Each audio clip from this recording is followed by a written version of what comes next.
My name is Carl Fredrickson. Ever since I was a child, I loved adventure stories. When I was young, the person I admired the most was the famous explorer Charles Muntz. He piloted his massive airship, the Spirit of Adventure, to South America in search of the legendary Paradise Falls and a mysterious giant bird. I would often sit alone in the cinema, watching newsreels of his expeditions, my heart full of longing. It was at that time that I met a girl named Ellie. She loved adventure just like me. She talked a lot, and her eyes were always bright with excitement. She pulled me along, showing me her adventure scrapbook, telling me that one day she would go to Paradise Falls and move our house right next to the waterfall. She even made me swear with her to live a life full of real adventure. As we grew up, Ellie and I got married. We didn't travel to faraway lands, but we lived a simple and happy life together. We saved money, spent money, and saved again.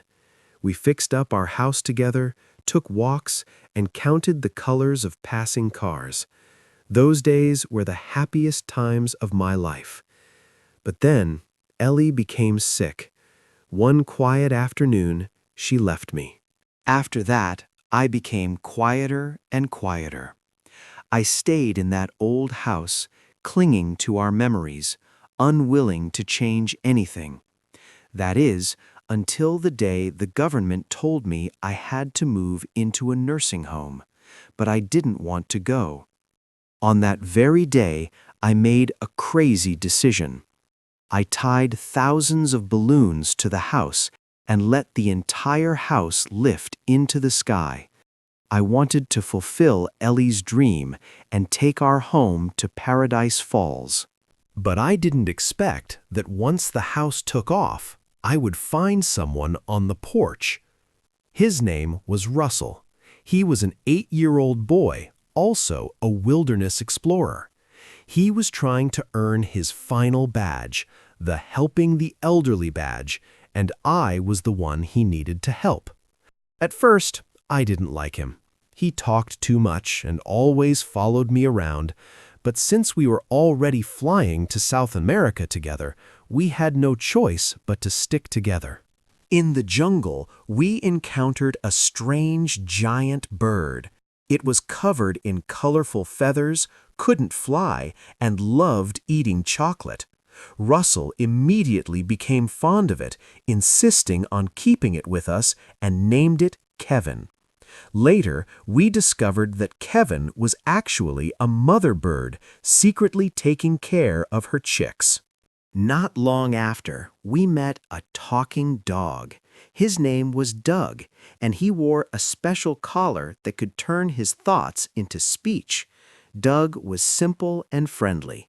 Later, I learned that his owner was my childhood hero, Charles Muntz. Over the years, Muntz had been using his pack of hunting dogs to track the legendary bird. It was Doug's innocent guidance that led the other dogs to find us and bring us deep into the jungle. Soon, a massive airship appeared, slowly floating like a castle in the sky. On that airship, I finally saw Muntz. He was old now, living alone on the enormous airship, surrounded only by his hunting dogs. On the surface, he appeared welcoming, offering us food and showing off his collection of expedition trophies. But I soon realized that all these years he had never given up searching for the legendary giant bird. That bird, Kevin, was the very one we had already met. Muntz wanted to capture Kevin and take it back to prove that his discovery was real. When he realized Kevin was on my flying house, everything changed. Muntz was no longer the hero I had admired as a child.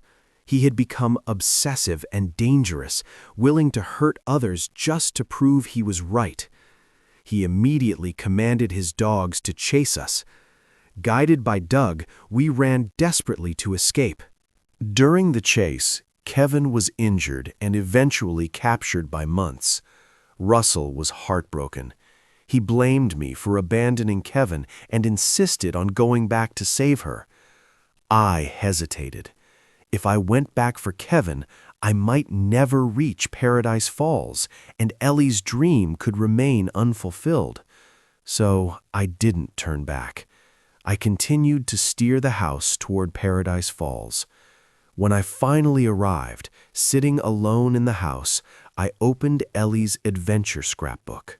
I expected the following pages to be blank, but I found that every page recorded the little moments of our life together.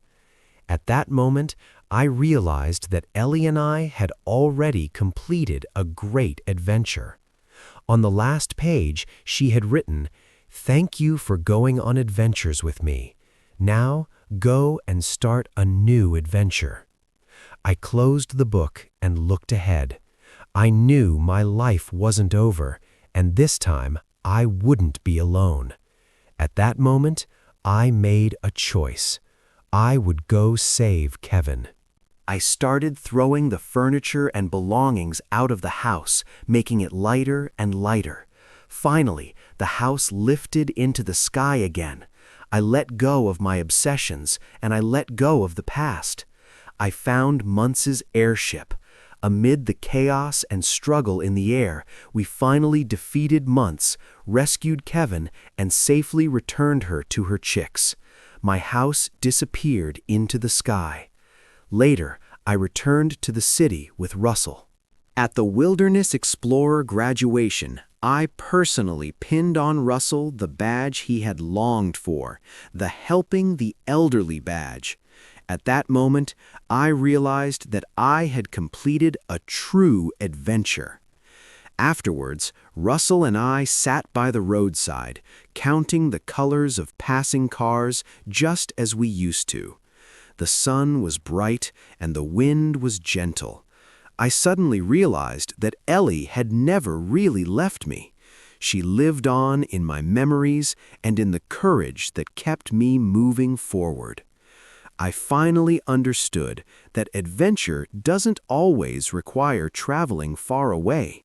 As long as you're willing to care for others and open your heart again, a new adventure will begin.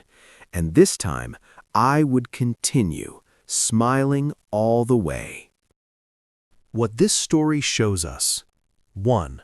True adventure isn't always far away. Carl thought he could only complete an adventure by reaching Paradise Falls. But he realized that the ordinary, happy life he shared with Ellie was itself the most precious adventure. Our daily lives are worth cherishing too. 2. Obsession can make you lose your way. Muntz hurt others to prove himself, ultimately losing everything. Carl was initially trapped by obsession, clinging to the house and the past. The story reminds us that if we focus solely on goals and forget kindness and choice, dreams can become burdens. 3. Letting go doesn't mean losing.